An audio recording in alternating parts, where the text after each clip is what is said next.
హరి ఓం శ్రీ గురుభ్యో నమ. పూర్ణుడయ్యును మహాభూత పంచకయోగమున మేనులను పురములు సృజించి పురములలో నుండి పురుషభవంబున దీపించునంవడు ధీరవృత్తి. పంచభూతములును పదనకొండింద్రియముల ప్రకాశింపించి భురి మహిమ షోడశాత్మకుడన శోభిల్లి జీవత్వ నృత్య వినోదంబు నెరపుచుండు. అట్టి భగవంతుడవ్యయుండచ్యుతుండు మానసోదిత పుష్పమాలికలను మంజునవరసమకరంద మహిమలుట్ట శిష్ట హృద్భావలీలల చేయుగాత. పాంచభౌతికమైన భవనంబు దేహంబు పురుషుండు దానిలో పూర్వకర్మ వశమున ఒకవేళ వర్తించు దీపించు దరి అయిననొకవేళ తగ్గిపోవు. చెడునేని దేహంబు చెడుగాని పురుషుండు సెడడు అతనికి ఎంత చేటు లేదు. పురుషునికి దేహపుంజమునకు వేరుగాని ఏకత్వంబు కానరాదు. దారువుల వెలుంగు దహనుని కైవడి కాయముల చరించు గాలి భంగి నాళలీనమైన నభము జట్పున వేరు తెలియవలయు దేహములకు. పరులెంవరు తామెంవరు పరికింపగ ఏకమగుట భవింపరు. తత్పరమజ్ఞానములేమిని పరులను మేమనుచు దోచు ప్రాణులకల్లన్. హరిచరణారవిందయుగళర్చన సన్నుతి భక్తియోగముల్ నిరతము కల్గువారె. భవ నిరజగర్భుల కందరాని భసుర పదమందు చెరుదురు. సూరిజనస్తవనీయ అట్టి సత్పురుషుల పూర్వజన్మ ఫలమున్ కణుతింపతరంబెయేరికిన్. హరినామాంకిత సత్కథామృత రసవ్యాలోలుడైనట్టి సత్పురుష శ్రేష్ఠుడు అసత్కథా లవణవ పూరంబుతాగ్రోలునే. వరమందార పరమరందపాన కుతుక స్వాంతద్విరేఫంబు సత్వరమై పోవునే. చేదు వెములకు తద్గంధానుమోదాత్మమై. హరి ఓం. ఓ విదురా, పృథు చక్రవర్తి అక్కడ ఉండేటువంటి ఆ జనులకి, తర్వాత పితృదేవతలు, దేవతలు, బ్రహ్మర్షులు, రాజర్షులు వాళ్ళ సమూహంలో ఆయన తన కొన్ని అభిప్రాయాలను చెప్తూ శ్రీహరి యొక్క పాదధ్యానము, శ్రీహరి మీద భక్తి, శ్రీహరే కావాలి అని కోరుకునేటువంటి మనిషి యొక్క అశేష జన్మల యొక్క మలినం అంతటినీ కూడా సద్య క్షీణతి వెంటనే పోగొట్టేటువంటి మహత్తరమైనటువంటి ఔషధము, మనిషిని ఉత్తమగతికి చేర్చేటువంటిది అనే విశేషాన్ని చెప్తూ, మరి అటువంటి శ్రీహరి నువ్వు కాబట్టి అదృష్టవంతుడు కాబట్టి నీకు సాకార రూపంలో కనిపించాడయ్యా. కనిపించినప్పుడు నువ్వు పూజించావు, బాగానే ఉంది. మరి మాకు ప్రపంచం అంతా ఎదురుగా ప్రపంచం అంతా కనిపిస్తోంది కదా. ఈ కనిపిస్తూ ఉండేటువంటి ప్రపంచంలో నేనున్నాను. నేనుండి నాకు ఎలా కనిపిస్తోంది అంటే నా శరీరం కింద కనిపిస్తోంది, నా ఆలోచనల కింద కనిపిస్తోంది, నా సుఖాలు, నా దుఃఖాలు, నా భావాలు, నా అనేటువంటి విధానంగా కనిపిస్తూ ఉంది కదా. మరి ఇలా కనిపించినప్పుడు శ్రీహరిని ఏ విధంగా ధ్యానం చేయాలి, శ్రీహరి యొక్క పద్ధతి ఎలా ఉంటుంది అనేటువంటి విషయాలను తర్వాత శ్లోకంలో ఆయన చెప్తూ, శ్రీహరి నిర్గుణుడు, అసంగుడు. తరువాత కర్మ మార్గాలు, మన యజ్ఞాలు హోమాలు చేస్తున్నప్పుడు ఏ పనులు చేస్తున్నా సరే అప్పుడు ఆ పనులలో మనం వాడుతూ ఉండేటువంటి పృగ్విధ ద్రవ్య గుణ క్రియోక్తిభిః అంటూ నువ్వు ఏ పదార్థం చూడు, ఏ మాట మాట్లాడు, ఏ పదార్థానికి ఉండేటువంటి ఏ గుణాన్నైనా చూడు. అంటే ఉదాహరణకి ఏదైనా పంచదార ఉందనుకోండి, పంచదార యొక్క ఏదో తెల్లగా కనిపిస్తుంది, దాని యొక్క గుణం అంటే మామూలుగా చతురజస్తమోణం కనుక దాని ప్రాపర్టీ ఆఫ్ ది మ్యాటర్, అందులో ఉండేటువంటి తీపిదనాన్ని చూడు. సో అటు పంచదార తెల్లగా ఉంటుంది, దాంట్లో ఉండేటువంటి తీయందనం ఉంటుంది. వీటిల్లో కూడా నువ్వు పరమాత్మను చూడు అనేటప్పటికీ అప్పుడు సైంటిస్టు వచ్చి ఏమంటాడు అంటే, స్వామి పంచదారకి తీపి గుణం అనేటువంటిది ఏదో కార్బను హైడ్రోజన్ కాంబినేషన్లో ఆ మాలిక్యులర్ ఫార్మేషన్లో ఆ విధంగా ఉంది, కాబట్టి దాన్ని ఎలా చూడాలి అంటాడు. ఇప్పుడు ఈ తీపి గుణంలో నుంచి ఇంకా లోపలికి వెళితే అక్కడ నీకు ఆ కార్బన్ హైడ్రోజన్ కాంబినేషన్తో నీకు కనిపిస్తోంది కదా. అందులో కార్బన్ యాటంలోకి వెళ్ళినట్లయితే కార్బన్ యాటంలో ఎన్ని ఎలక్ట్రాన్లు ఉన్నాయి, ఎన్ని ప్రోటాన్లు ఉన్నాయి, అది హైడ్రోజన్తో ఎలా లింక్ అయ్యింది, ఏ ఆకర్షణ శక్తితో అవి వచ్చింది అని ఆ ఆకర్షణ శక్తి యొక్క స్వరూపమే భగవంతుడు. అందులో ఉండేటువంటి ఎలక్ట్రాన్లు కానీ ప్రోటాన్లు కానీ వాటి యొక్క కాంబినేషన్ కానీ అవి అలా తిరుగుతూ ఉండడం అనేటువంటివన్నీ ఉన్నాయి చూసావా. వీటన్నిటికీ కూడా మూల కారణమైనటువంటి వాడు పరమాత్మ అని చెప్పి ఆ మూల కారణాన్ని గ్రహించాలయ్యా. అది ఆయన చెప్పినటువంటి విశేషం. ద్రవ్యాలలో ఉండేటువంటి గుణాలు అంటే బాహ్యంగా మన ఇంద్రియాలు పట్టుకునేటువంటి గుణాలే కాకుండా ఇన్స్ట్రుమెంట్స్కి, శాస్త్రానికి, సైన్స్కి లొంగినటువంటి గుణాల వెనకాల కూడా ఉండేటువంటి ఆ పరమాత్మనే ఆ రూపంలో ఆయన సంపన్నమవుతున్నాడు. ఆ విధంగా ఆయన ఘనస్వరూపతః ఎలా కనిపిస్తున్నాడు? విశుద్ధ విజ్ఞాన ఘనస్వరూపః. విజ్ఞానం విశిష్టమైనటువంటి జ్ఞానం కింద చూడాలి. పంచదారలో తీపి వరకే చూస్తూ ఉంటాం, కానీ విశిష్టమైనటువంటి జ్ఞానం అంటే ఏంటి? పియర్సింగ్, అంతరాలలోకి చూసినప్పుడు కలిగేటువంటి జ్ఞానం కూడా ఆయనే. ఆ విధంగా చూడాలయ్యా పరమాత్మని. అంటే అలా చూసినట్లయితే ఈ మొత్తం సృష్టి అంతా కూడా పరమాత్మలో నుంచే ఎక్స్పోజ్ అయ్యి పృథక్ డిఫరెన్స్గా కనిపిస్తూ పృథక్కుగా కనిపిస్తోంది అనేటువంటి విషయాన్ని చూడాలి. అందుకనే ప్రహ్లాదుడు ఇందుగలడందులేడని సందేహము వలదు చక్రీ సర్వోపగతుండు ఎందెందు వెదకి చూడడం అంటే టు లుక్ పియర్సింగ్లీ, ఇన్సెసివ్లీ, ఆ విధంగా చూడడం అనేటువంటిది కానీ మనం ప్రారంభించినట్లయితే అక్కడ మహద్భుతమైనటువంటి పరమాత్మ యొక్క ఆ జ్ఞానం, ఆ సత్యం, ది అబ్సల్యూట్ ట్రూత్ రివీల్ అవుతుంది. ఆ విధంగా చూడాలి అని చెప్పేటువంటి సందర్భంలోనే ఆయన పృథు చక్రవర్తి ఈ మాటల ప్రయోగం చేశాడు. ద్రవ్య గుణ క్రియా ఉక్తిభిః విశుద్ధ విజ్ఞాన ఘన స్వరూపతః.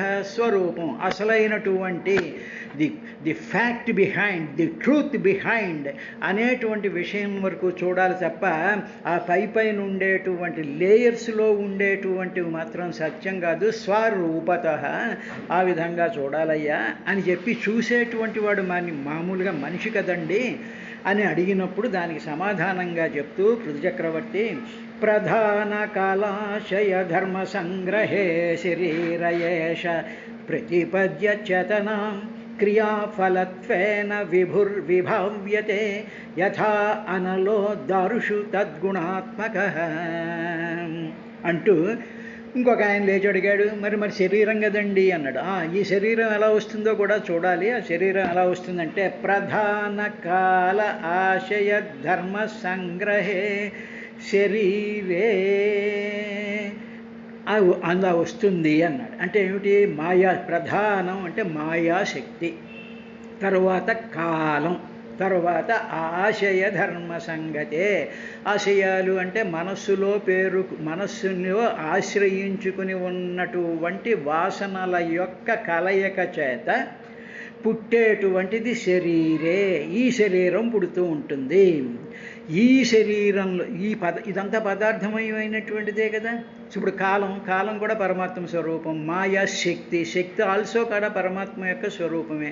అంటే పరమాత్మలో కాలం అనేటువంటి ఒక శక్తి ఉంది, తర్వాత మాయాశక్తి అనేటువంటి ఒక శక్తి ఉంది, తరువాత పదార్థమయమైనటువంటి శక్తి ఉంది. దేశకాల కలన, స్పేస్, టైమ్ అండ్ మ్యాటర్ అని మనకి దక్షిణామూర్తి స్తోత్రం అని చెప్తారనమాట. కాబట్టి ఆ స్పేస్, టైం అండ్ పదార్థము, ఈ మూడిటి కాంబినేషన్తోనే శరీరాలు ఏర్పడుతూ ఉన్నాయి. కాబట్టి ఏ శరీరాలు మానవుడి యొక్క శరీరాలైనా కాదండి. గ్రహానికి ఒక శరీరం ఉంటుందిగా, భూమికో శరీరం ఉందిగా, సూర్యుడికో శరీరం ఉందిగా, నక్షత్రాలకు ఉన్నాయిగా, గెలాక్సీలకు కూడా శరీరం ఉందిగా. శరీరం అంటే దాట్ విచ్ ఆక్యుపైస్ స్పేస్ అని అర్థం. కాబట్టి మన శరీరం కూడా పదార్థం చేత, అంటే it is filled with matter and that matter is composed of 110 elements. కాబట్టి ప్రతి ఎలిమెంటు కూడా ఈజ్ ఎ మ్యాటర్. కాబట్టి అటువంటి మ్యాటర్ ఎలా ఫార్మ్ అయిందంటే మాయాశక్తి, అంటే E=mc² అన్న దాంట్లో ఆ శక్తిలో నుంచి మ్యాటర్ వస్తుందయ్యా. తరువాత ఈ మ్యాటర్లో కాలం అనేటువంటిది ఎంటర్ అవ్వాలి. ఎందుకంటే ఆ కాలం లేకపోయినట్లయితే అసలు ఆ కాన్సెప్ట్ అనేటువంటిది ఉండదు. కాబట్టి ప్రధాన అంటే ఆ మాయాశక్తి, కాలంతో కలిసి ఆశయ ధర్మ సంగ్రహే, ఈ పంచభూతాత్మము పంచప్రాణాత్మము ఇవన్నీ కలిసి శరీరాలు ఏర్పడుతున్నాయి. బాగానే ఉంది, శరీరాలు ఏర్పడుతున్నాయి. ఇప్పుడు మరి పరమాత్మ ఎక్కడున్నాడు అంటే శరీరే, ఆ శరీరంలో విభు అంటే సర్వవ్యాపకుడైనటువంటి వాడు, అన్నిట్లోనూ కూడా పూరింపబడినటువంటి వాడు. ఏషః ఆ హరి, ఆ శ్రీహరే అంటే ఏమిటి? కాలంలో కూడా శ్రీహరే వ్యాపించి ఉన్నాడు, పదార్థాలలో కూడా వ్యాపించే ఉన్నాడు. తర్వాత మాయాశక్తి కూడా మాయాశక్తిలో కూడా తానే ఉన్నాడు. ఉన్నటువంటి సత్ చిత్ స్వరూపం కింద ఆయన భాషిస్తూ ఉన్నాడయ్యా. అటువంటి శ్రీహరి ఆ శక్తి స్వరూపమైనటువంటి వాడు, కాలస్వరూపమైనటువంటి వాడు, పదార్థాలకు ఆశయమై ఆ పదార్థాల యొక్క ప్రాపర్టీస్ కూడా తనలో నుంచే బయటకు తీసుకొచ్చినటువంటి ఆ శ్రీహరి ఏం చేస్తాడంటే, ఇప్పుడు శరీరాలు ఫార్మ్ అయ్యాయి కాబట్టి వాటిల్లో చేతనాం ప్రతిపద్య, అందులోకి ఈయన ఏం చేశాడంటే చేతనాం అంటే, చేతనం అంటే ఆ కాన్షియస్నెస్ ఎక్కడ ఉంటుందంటే బుద్ధి, మనసు, చిత్తం, బుద్ధి, అహంకారం అనేటువంటి కాన్షియస్నెస్లోకి చేతనాం, అటువంటి విషయాల రూపంలో ఉండేటువంటి బుద్ధిని బుద్ధిని పొందేట. అంటే ఆ శ్రీహరి ఏం చేశాడు అంటే మానవుడి యొక్క దేహంలో బుద్ధి రూపంలోకి వచ్చాడు. బుద్ధి అంటే ఇంటలెక్ట్, జ్ఞానం, గ్రహించేటువంటి శక్తి, receiving everything and analyse the things. ఆ ఎనాలిసిస్ నుంచి కొన్ని కంక్లూజన్స్ చేసి వాటి ద్వారా తన శరీరాన్ని నడిపించుకొని నడిచేటువంటి ఆ సిస్టమ్ అంతటినీ కూడా చేతనత్వము అంటారు. అదే మామూలుగా డెడ్ బాడీ ఉందనుకోండి, అందులో నుంచి ఆ చేతనత్వం పోయింది, the consciousness or dynamic process బయటికి వెళ్ళిపోయేటప్పటికి ఏమవుతుంది? పదార్థం ఉన్నా అది చేతనత్వం కలిగినటువంటిది కాదు. కాబట్టి ఆ చేతనత్వ స్వరూపంలోనే ఆ చేతనత్వమే తన స్వరూపం కలిగినటువంటి ఆయన శరీరంలోకి వచ్చేసేటప్పటికీ ఏమనుకుంటాడు అంటే నేను జీవుణ్ణి అనుకుంటాడు, నేను శరీరాన్ని అనుకుంటాడు, నేను సైంటిస్ట్ని అనుకుంటాడు, నేను ఆ చింతలు పొందుతున్నాను, సుఖం పొందుతున్నాను, ఆనందం పొందుతున్నాను, నేను తెల్లగా ఉన్నాను, నల్లగా ఉన్నాను, ఏడుస్తున్నాను, నవ్వుతున్నాను అనేటువంటి భావం అది శరీరం యొక్క ప్రాపర్టీస్లోకి వెళ్ళి, శరీరానికి ప్రాపర్టీస్ ఉంటాయిగా, పదార్థానికి ప్రాపర్టీస్ ఉంటాయిగా, ఆ ప్రాపర్టీస్ రూపంలో తాను బయటికి వ్యక్తపరుస్తూ ఉంటాడు. ఎలా ఉంటాడు తానంటే దారుషు అనలహ, చెట్టుల్లో అగ్నిలాగా. అగ్ని వేరు, చెట్టు వేరు. చెట్టులో ఉండేటువంటి అగ్ని కనిపించదు, కానీ చెట్టు అది అలాగ పెరగడానికి, చెట్టు అది అలా నిలబడడానికి, చెట్టుకు తానికి ఆ గుణాలు ఉండడానికి అంతరంగా ఉండేటువంటి అనలహ ఆ అగ్నిస్వరూపంతో ఆయన నిరంతరము భాషిస్తూ ఉంటాడు. అలాగ ఉండేటువంటి అగ్ని తద్గుణ ఆత్మక. ఆ చెట్టు రూపంలోకి తన అగ్నిస్వరూపం, ఆ ఎనర్జీ ఆ మాస్ కింద మారిపోతూ ఉంటుంది. ఆ ఎనర్జీలోనే మాస్ ఉంటుంది, మాసులోనే ఎనర్జీ ఉంటుంది. కాబట్టి మన శరీరంలో ప్రతి అణువులోనూ కూడా ఎనర్జీ ఉందిగా, కానీ ఎనర్జీ కనిపించదు, మాస్ కనిపిస్తూ ఉంటుంది. కాబట్టి తద్గుణ ఆత్మక, ఆ పదార్థం యొక్క గుణాలలో ఆత్మక, ఇంటర్నల్గా ఇన్బిల్ట్ అయి ఇన్హరెంట్గా దాంట్లో ఎలా ఉంటుంది అంటే దారుషు అగ్ని అనలహ, అగ్నిలాగా ఉంటూ ఉంటుందయ్యా. అలా ఉండి క్రియాఫలత్వేన విభావ్యతే. ఇప్పుడు ఈ పదార్థాలు వేరువేరుగా ఉండడం మూలంగా ఈ పదార్థాల యొక్క కర్మల యొక్క ఫలం, ఈ పదార్థం అంటే ఈ శరీరం, ఒక్కొక్కడు ఒక్కొక్క పని చేస్తూ ఉంటారు, ఒక్కొక్క విధంగా ఆలోచిస్తుంటారు, ఒక్కొక్క విధంగా బాధపడుతూ ఉంటారు. ఇవన్నీ కూడా ఆ మ్యాటర్కు ఉండేది. ఈ మ్యాటర్, ఈ శరీరం ఇలా ఫార్మ్ అవడానికి కారణం ఏంటంటే ప్రారబ్ధ కర్మవశాత్తు, పూర్వం యొక్క చేసుకున్నటువంటి వాసనల వల్ల, మాయాశక్తి వల్ల, కాల ప్రవాహం వల్ల, చేసినటువంటి పుణ్య పాపాల వల్ల, ఈ సమ్ టోటల్ వల్ల ఈ శరీరాలు ఫార్మ్ అవుతూ ఉంటాయి. ఏ శరీరం అయినా సరే దాంట్లో తాను అగ్నిస్వరూపంలాగా, ఎనర్జీ స్వరూపంలా ఉంటాడు, పై మాసులా కనిపిస్తూ ఉంటుంది.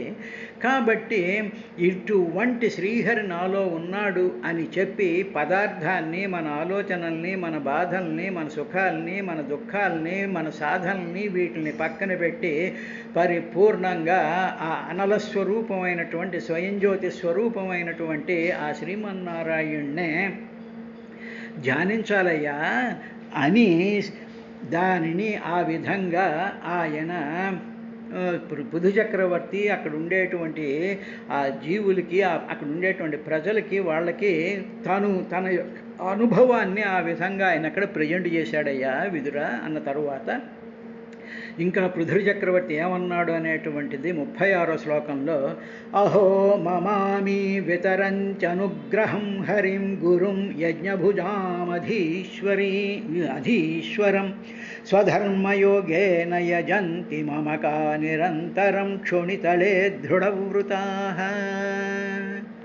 అని అంటూ అక్కడ ఉండేటువంటి దేవతల్ని, అక్కడ ఉండేటువంటి ఋషుల్ని, వీళ్ళందరినీ కూడా ఆయన వీళ్ళ వైపు తిరిగి సంబోధిస్తూ, మామకాహ, నా వారైనటువంటి అమి, వీరు స్వామి అంటే అక్కడ ఉండేటువంటి ప్రజల్ని చూపిస్తూ, అక్కడ ఉండేటువంటి జీవుల్ని, ఆ భూమి మీద ఉండేటువంటి సమస్తమైనటువంటి జీవరాశిని కూడా పృథు చక్రవర్తి చూపిస్తూ, మామకాహ, వీళ్ళంతా నా వాళ్ళు, అమి, వీళ్ళు క్షోణితలే, ఈ భూమండలం మీద దృఢవ్రతాః, దృఢమైనటువంటి నిశ్చయం చేసుకుని దాన్నే వ్రతంగా కలిగినటువంటి వాళ్ళే స్వామి, పెద్దలు మీరంతా స్వధర్మయోగేన, వాళ్ళ యొక్క స్వధర్మాలను అనుష్ఠానం చేస్తూ ఉన్నారు వీళ్ళు.